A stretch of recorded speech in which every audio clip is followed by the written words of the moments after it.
Good evening and welcome to the Marshall Hangout with myself, Kerry-anne. Today I'm lucky enough to chat to one of my favourite human beings and such an awesome artist, Meneer Andre Kriel. How's it? How you doing? Good evening. I'm good, thanks. All things considered, we're keeping on. Yeah. We're trucking on. Yeah. Keep on trucking, that's all you can do really. But you are such a positive person and nothing ever stops you. You're always working on something new. You're always helping so many artists. So I am really excited to be chatting to you about what you're up to at the moment. But let's start off with the Black Cat Bones. Yeah. For those who don't know the history of the Black Cat Bones, tell us a little bit about where you started and how long you've been together for. We kicked off in like mid-2007. Originally as like a traditional blues type of band, and it just like kind of evolved, and 4 albums later we're what we are now, and it's more of just the band so to speak, you know, like we've kind of surpassed genre in the sense that we just make music now. So, yeah, so that's what it is. And then me and Quibus kind of founded it, yeah, am I right? Yeah, so we did that, and there was a couple of lineup changes along the years, but the core of it stayed the same, and I think that's what like kind of kept the glue going, so to speak. So, you know, that's why we still actually at it. I don't see us stopping till someone actually stops us. So. Yeah. I don't think you can stop. No. I think the Black Cat Bones are such an important band. I think you inspire so many people through your music, and also you're one of the most insanely hardworking bands. You gig hard, you're always busy, and well done to you for that, because it's a difficult industry to be in, and it's difficult to make it as a band in South Africa and around the world really these days. True, yeah. And you have had some lineup changes, and you've played with some really, really great players along the way, but your lineup right now is just so strong and so beautiful. It's magic. It is magic. That is the exact right word to describe your band, and your band of brothers really, because it is magic watching you respect each other and play together and make the beautiful music you do together. Yeah, I think first and foremost that needs to be the crux of it. Yeah.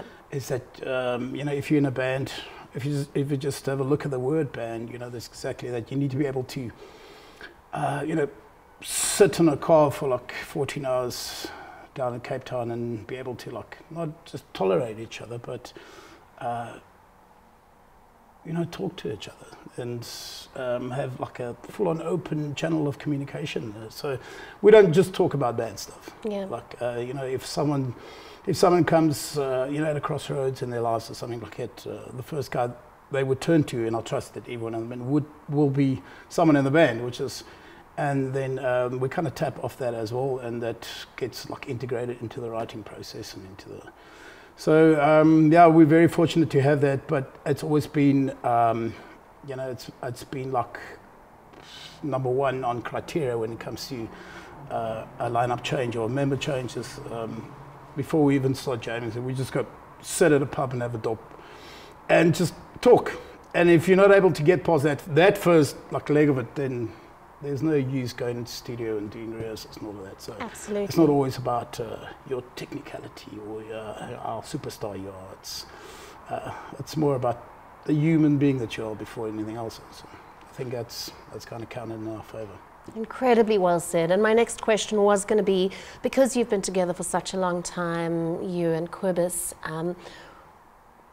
how does a band get that kind of longevity and that kind of magic that you have, you know, because we're talking about respect, we're talking about listening, communicating. What are more of those little magic gems that keep a band together for a long time and strong and yeah, we kind of allow ourselves to get into each other's heads, so to speak, and under each other's skin, so to speak, you know. So it's not just sunshine and roses all the time. You know, it's like a married couple, I suppose.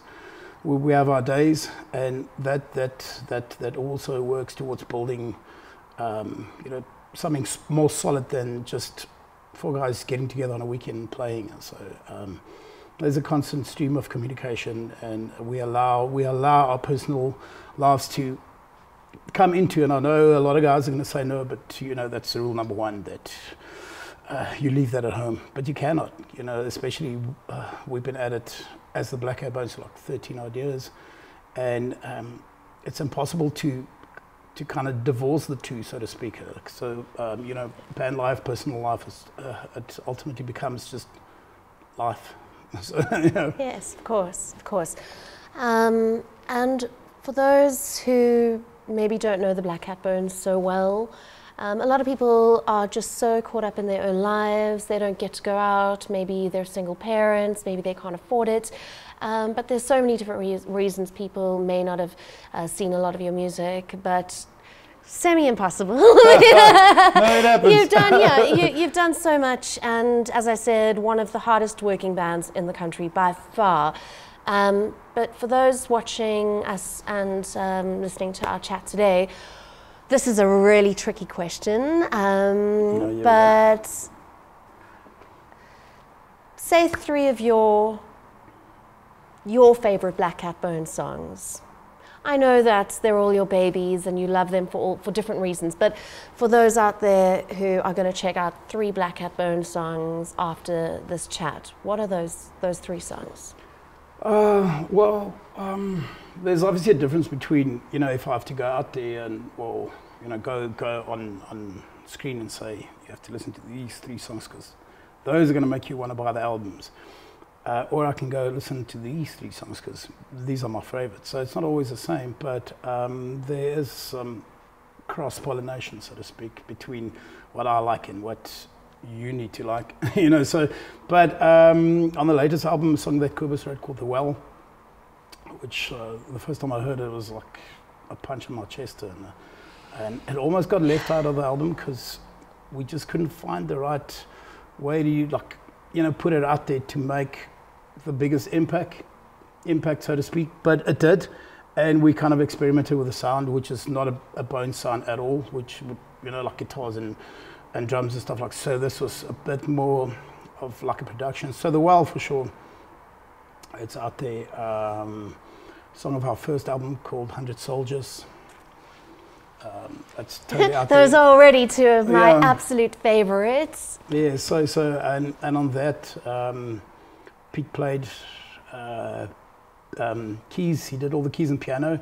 On the first one, that was recorded in 2009, and then we were lucky enough to get him in the studio to do the remake of that on the last album. And you know, again, Pete on the keys and what. So it's, and then something a bit more upbeat would be, you know, any other crazy rock and roll stuff. We've been doing a song called Vendetta, Take It Like a Man, also from the first album, but it's been on the set list since day one, and it's morphed and it's kind of grown. So, you know, a good old party song, but with a bit of a life lesson in there. So, those are definitely three of my favorites. But then obviously, you know, the big dramatic guitar solo type of songs, which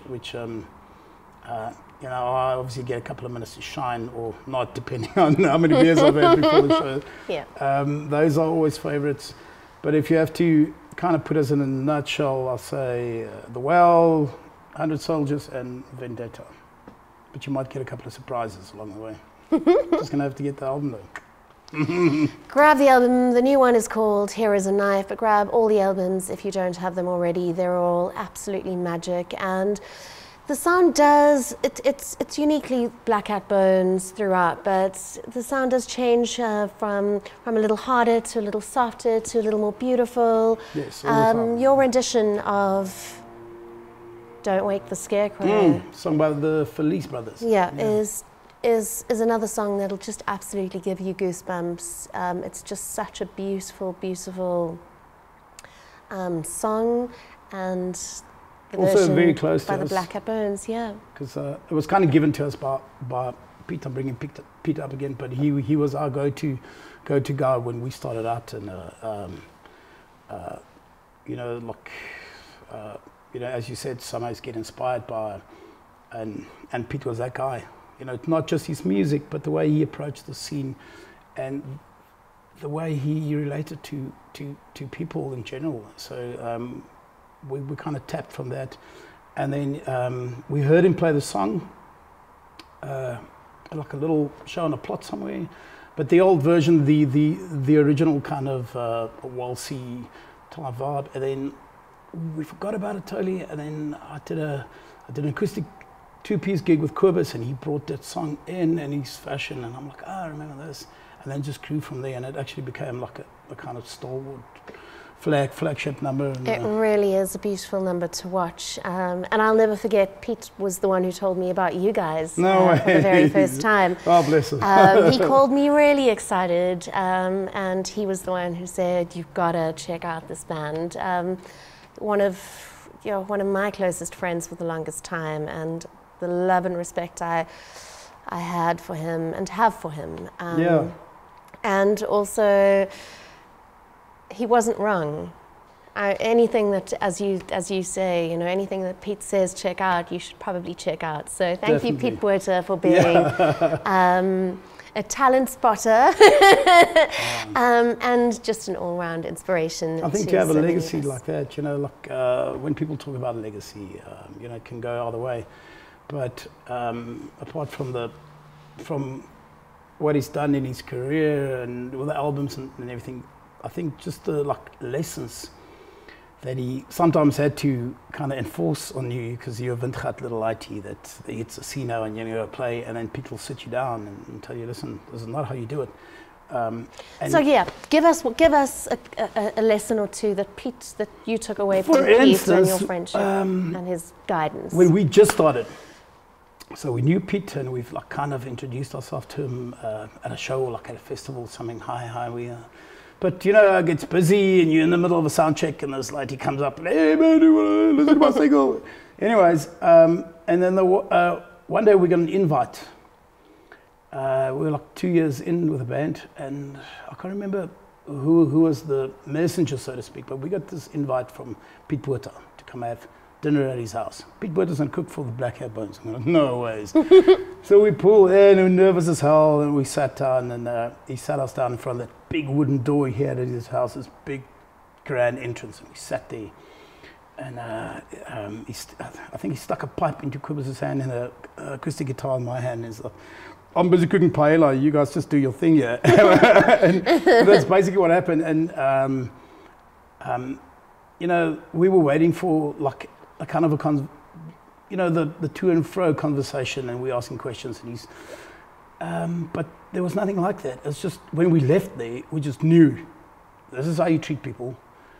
This is not that those kind of values weren't instilled in ourselves from our folks or anything like it, but with regards to the music industry, he was like, there might be times that things will probably not go your way, and it might be more than 80% of the time, especially in the first couple of years, but you take it like a man, that line, and you take it on the chin, and you move on, and don't burn any bridges, because the next time around, it might actually count in your favor.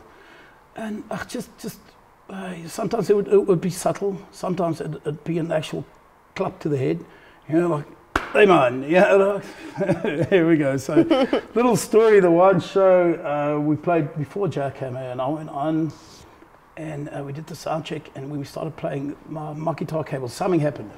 And I'm like, the guitar cable was there. And then Pete in his subtle way is like, who are you to tell a guitar cable when to work and not to work? It's a classic little story, and I wasn't the only guy that heard that. So, stuff like that. And we took that, and we kind of weaved it into our writing as well, but into living and into how you deal with people on the road, and how you just approach the scene in general. So, and it's worked for us like a charm, so to speak, for now. I think Pete taught so many people so many things, whether or not he was even meaning to, just with his beautiful heart and his kindness, and always having time to speak to people and to teach, and he's just incredible. But you've always had that inside of yourselves. I think as a band, you're all such beautiful people. You are really, really incredibly kind, and I've seen the way you treat up-and-coming bands and artists that you play with, and you just are very respectful, and you inspire so many bands. It's wonderful to know. It's, you know, it's not just in this day and age, all throughout the history of rock and roll. It's the dream is to be the rock star, you know, to shine and to all of that. And I think we were lucky enough that before the Bones even, I'm sure everyone had their moment, their rock star moment, but for us, we kind of made our peace with the fact that this was what we were going to do.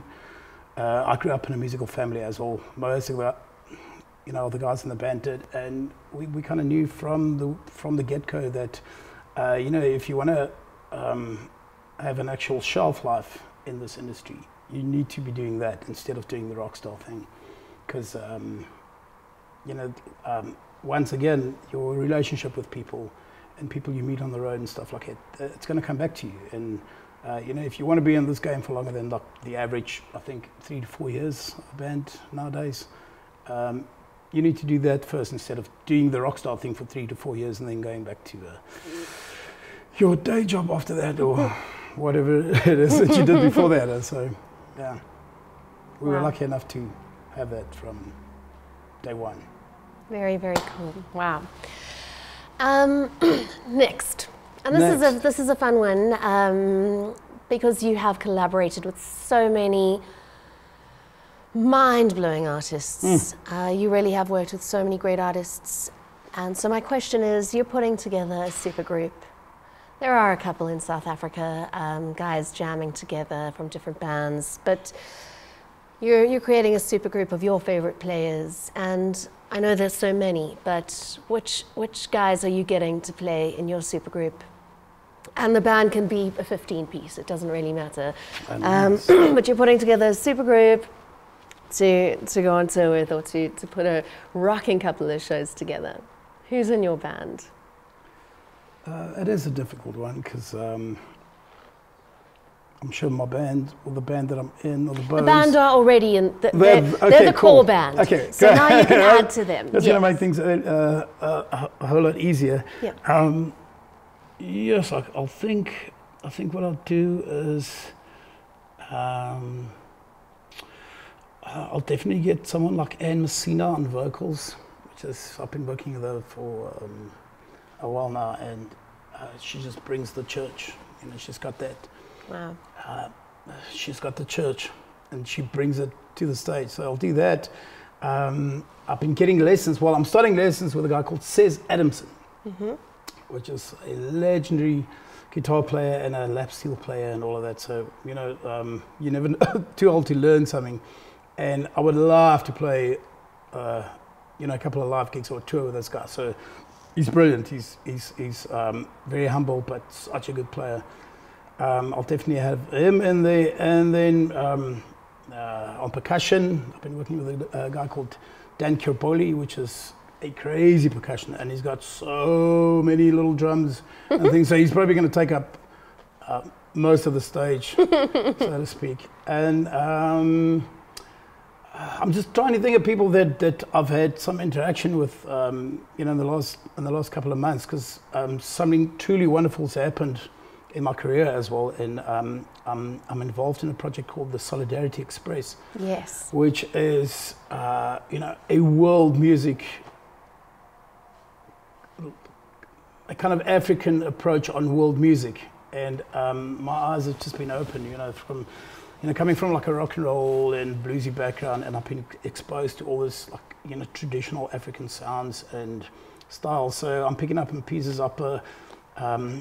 I did a gig a while ago with Moses Ngwenya, who was the key player for the Soul Brothers, and also the church. I don't know, I'm getting the gospel up on the stage here, but it's, you know, that's kind of where it all started. And then, well, the usual suspects are, I got to have Gareth Wilson in the band just for the in-between chirpies on the mic, you know, whether he plays or not. Yeah, he's just so natural with that, and he's got such good white teeth. So we need to get him up front somewhere. I'd love to get my dad in as another guitarist. Wow. I've done a couple of shows with him. I've never done a tour with him. We've done tours when we grew up with him in the band, but I've never done a tour playing with him in the band. So I would love to get him in there, and I can go on for days. How much film do you have in this?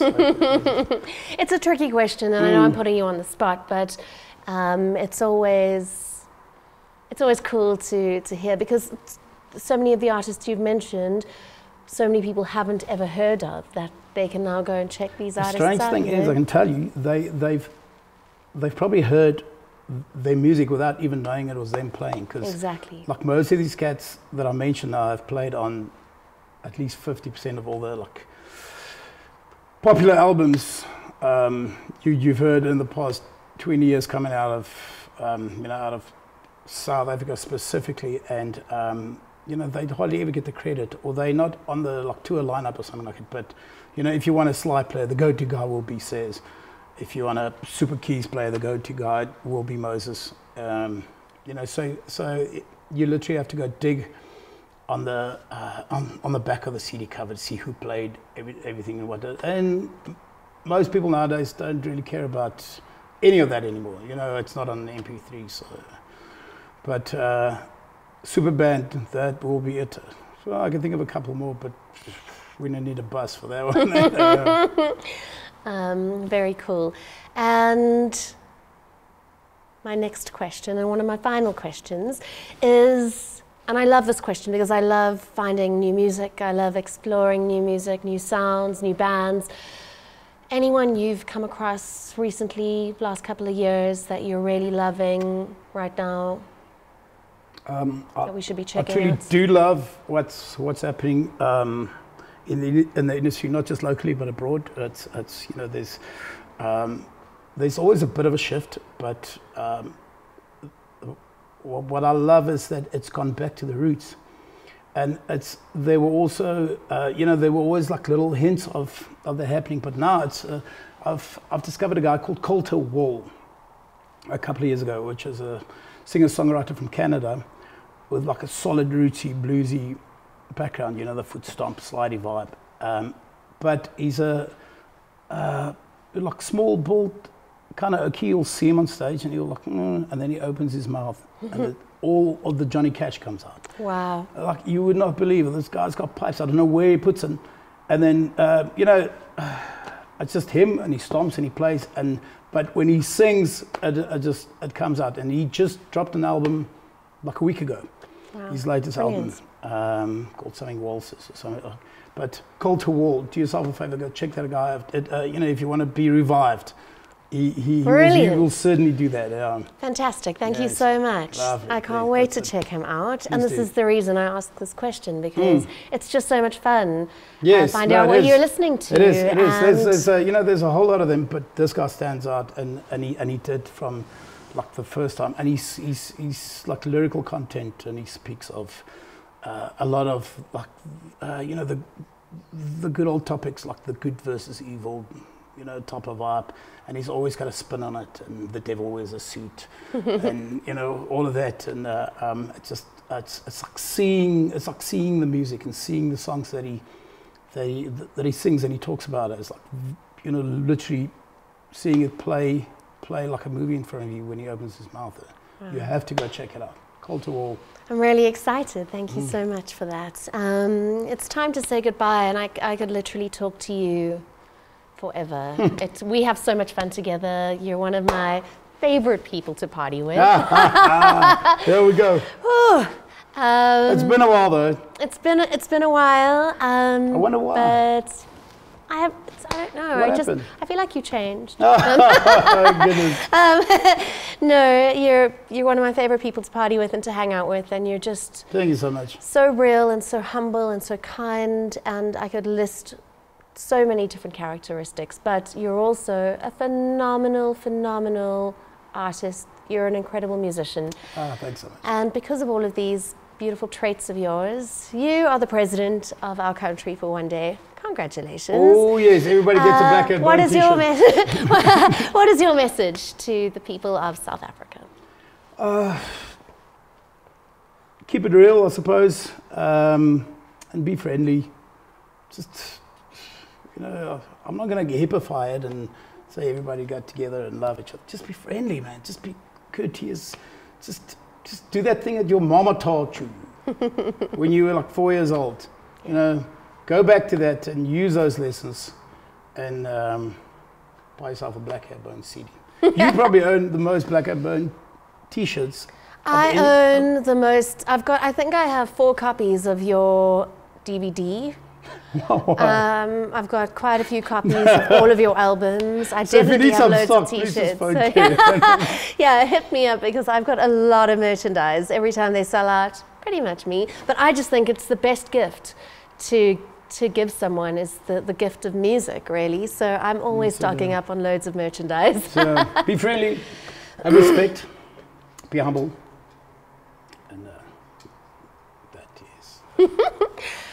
My friend Andre Kriel from the Black Hat Bones, but also check out his various other projects that he's with. Thank you so much for hanging out with me. I love you so much. Andre is about to perform a song or two for us. I can't wait. I'm Kerry-anne, and this has been the Marshall Hangout. Thanks again for joining us. And we'll see you again soon for your jam. Yes. Thanks so much, guys. Thanks so much to Dee, to Dibs, and to Dane from Marshall Music. And thank you so much for watching.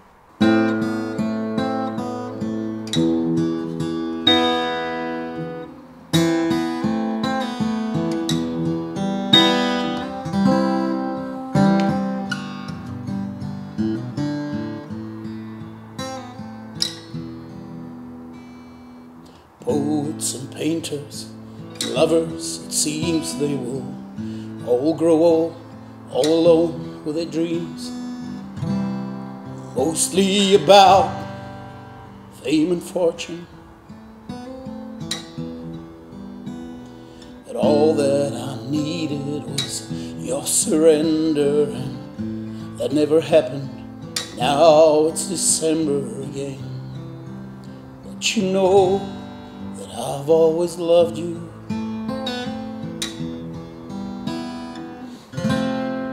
Ever since the moon was young. Ever since the moon was young. What have they done to my moon? All those Yankees and the Russians. They think they can own her, but even fools know that the moon belongs to lovers. And ever since the moon was young, and ever since the moon was young, so I'll keep searching until I find her again, somewhere where the stars meet the sky. Love will last forever and ever, somewhere where the moon is young, somewhere moon is young, somewhere where the moon is young.